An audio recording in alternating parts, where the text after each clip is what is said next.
ikakhulukazi nje lento enisho la ngiyayishwama le ukuthi washo emhlanganweni ukuthi iproject uyinika umdididi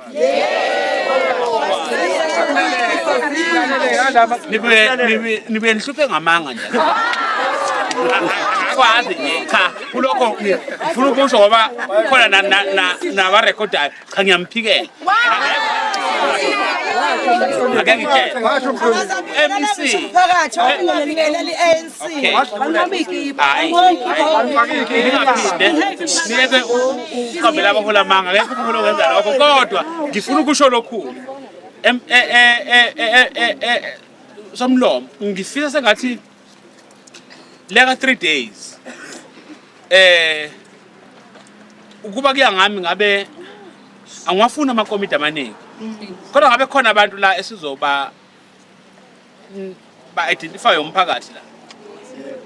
esizoxhumana nabo noma abathathu nje ukuze uma ngabe sesithole umhlonishwa uPremier wasiphendula somlomo sikwazi ukubazisa ngoba akusiwo umzabalazo kakhansela lo owomphakathi senzele ukuthi kucaca ukuthi ihhovisi kaSomlomo liyokwazisa bani ma uPremier esetholakele kodwa kuba kuya ngami ngabe siya adjusta nje sinikane at least 7 days ukuthi kungaba within 2 days ngoba sifuna kube as quick as possible uma uPremier engathi kusasa uzoba khona akube kusasa kodwa singakwenzi kube kude kodwa singabe sesimpintshela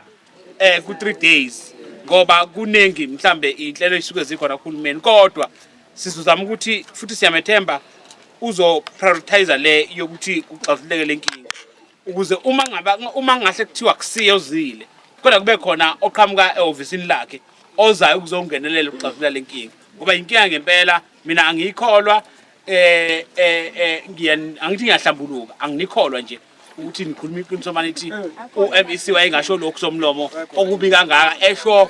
esho on record emcimbini kahulumeni athi urecognize indoda nje phaqa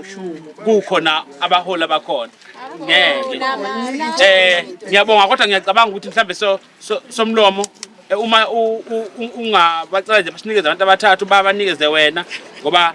mina ngizokelekelela kodwa iproject yakho le yokuthi sifune uPremier ukuthi azo respond emphakathini ngalesi gameko